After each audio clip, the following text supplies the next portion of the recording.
అందరికీ నమస్కారం. Welcome back to our channel.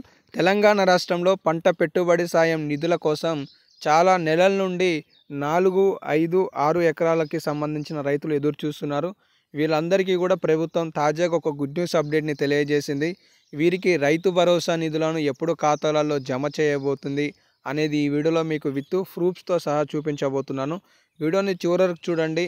మీరు మీ ఖాతాలను ఎప్పుడు చెక్ చేసుకోవాలి, మీ మొబైల్‌లకి మెసేజ్‌లు ఎప్పుడు రానున్నాయి అనే సమాచారాలు తెలియడానికి అవకాశాలు ఉంటాయి. అవి కాకుండా ఇంకేమైనా డౌట్స్ ఉంటే కామెంట్ సెక్షన్‌లో కామెంట్ చేయండి. మర్చిపోకుండా మన వీడియోలని లైక్ చేసి సపోర్ట్ తెలియజేస్తారని ఆశిస్తున్నాను. ఒకవేళ రైతు భరోసా అర్హత కలిగి ఉండి కూడా రాకపోతే ఏం చేయాలనేది కూడా చివరిలో చెప్తాను. ఇక అప్డేట్‌లోకి వస్తే తెలంగాణ రాష్ట్రంలో ఎకరాకి 6,000 రూపాయల చొప్పున ప్రభుత్వం ఇప్పటివరకు 3 ఎకరాలకి జమ చేసింది. అయితే తాజాగా శాసనసభలో మంత్రి సీతక్క గారు మాట్లాడుతూ రైతు భరోసాపై అతి భారీ గుడ్ న్యూస్ని వెల్లడించారు. అదేంటి అంటే మంత్రి సీతక్క గారు అసెంబ్లీలో రైతు భరోసా, ఇందిరమ్మ ఆత్మీయ భరోసా పథకాల కింద పెండింగ్ నిధులను ఈ నెల 31లోగా లబ్ధిదారుల ఖాతాలో జమ చేస్తామని చెప్పేసి వారు ప్రకటించినట్టుగా స్టేట్మెంట్ని చూసుకోవచ్చు.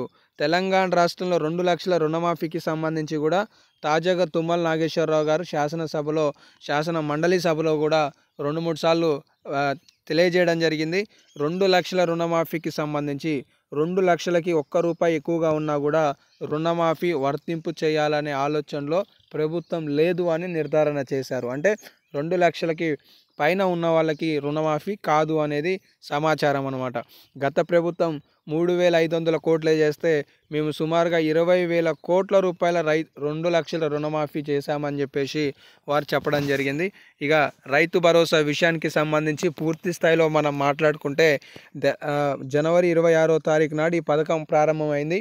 జనవరి 27వ తారీఖు నాడు రాష్ట్రంలో 557 గ్రామాలకి నిధులను మళ్లించిన ప్రభుత్వం మళ్ళీ ఫిబ్రవరి నెలలో ఫిబ్రవరి 5వ తారీఖు నాడు 1 ఎకరం వాళ్ళకి, ఫిబ్రవరి 10వ తారీఖు నాడు 2 ఎకరాల వాళ్ళకి, ఫిబ్రవరి 12వ తారీఖు నాడు 3 ఎకరాల వాళ్ళకి నిధులను ఇచ్చింది. మళ్ళీ మార్చి నెలలో ఇప్పుడు 4, 5 ఎకరాలకు సంబంధించి నిధులను బదిలీ చేయనుందనే లేటెస్ట్ అప్డేట్ అయితే తెలుస్తుంది. అక్కడ ఏం చెప్పారు సీతక్క గారు, మిగిలిన వాళ్ళకి పెండింగ్ బిల్లులు అన్నీ ఇస్తామని చెప్పారు. కానీ మనకు తెలుస్తున్న స్టేట్మెంట్ ఏంటి అంటే మార్చి 31లోగా 5 ఎకరాల రైతులు 5 ఎకరాల లోపు ఉన్న రైతులకి రైతు భరోసా నిధులు అనేవి జమ కానున్నట్లుగా తుమ్మల నాగేశ్వరరావు గారు కూడా తాజాగా ఒక స్టేట్మెంట్ని విడుదల చేయడం జరిగింది. కాబట్టి ఉన్న అప్డేటే ఇస్తున్నాను. 10 ఎకరాలకి సంబంధించిన రైతు భరోసా ఎప్పుడు రావచ్చు అని నన్ను అడిగితే మాత్రం ప్రభుత్వం అయితే ఒకటే చెప్తుంది, మా వద్ద నిధులు లేవు అని చెప్తుంది. మొదటి నెల 6,500 కోట్ల రూపాయలు ఉద్యోగస్తులకి, ఆ 6,500 కోట్ల రూపాయలు వడ్డీలకి పోతున్నాయి. తదితర కొన్ని కోట్లు సంక్షేమానికి పోతున్నాయి. సో ఒకరి జీతాలు ఆపి ఒకరికి నిధులను కేటాయిస్తున్నామని చెప్తుంది. కాబట్టి 5 ఎకరాల వాళ్ళ వరకు అయితే మార్చి 31 అనేది అయితే అధికారులే చెప్తున్నారు. కాబట్టి మీకు స్టేట్మెంట్ అయితే చూపించగలుగుతున్నాను. సో తెలంగాణ రాష్ట్రంలో రైతు భరోసాకి సంబంధించి ప్రభుత్వం 18,000 కోట్ల రూపాయల బడ్జెట్లో నిధుల కేటాయింపు చేసింది.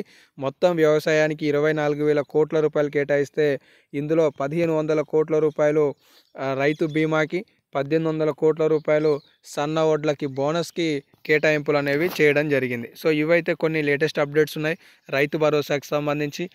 ఏమైనా ఇప్పటికిప్పుడు అప్డేట్ వచ్చినా కూడా తదుపరి వీడియోలో మీకు సమాచారం మరిలో ఒక వీడియో రూపంలో తెలియజేస్తాను. మిస్ కావద్దనుకుంటే సబ్స్క్రైబ్ చేసుకోండి. ధన్యవాదాలు.